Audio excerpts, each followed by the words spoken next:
Magluto naman tayo ng tortang talong with giniling. Ayan. Ilaga muna natin yung talong. Then, i-prepare natin yung ating itlog, giniling. And then, hinango na po natin ang talong natin. Set aside natin. And after that, patuyuin natin and hiwain lang po natin sa gitna. Yan.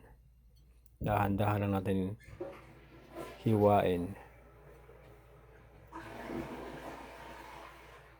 And so, pag nahiwa na po natin siya, make sure na hindi po siya madudurog at yung loob is kailangan buo pa. Then, piga-pigain lang po natin ng tinidor at then iyan na po natin ng giniling. Igisa na po natin siya.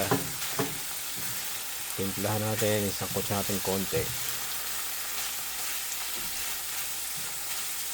Yan, so ayun. Okay, ready na po ang ating tortang talong na may giniling. Para siyang binik. Let's go. Okay na to. Yan, para siyang binig. Ganda ng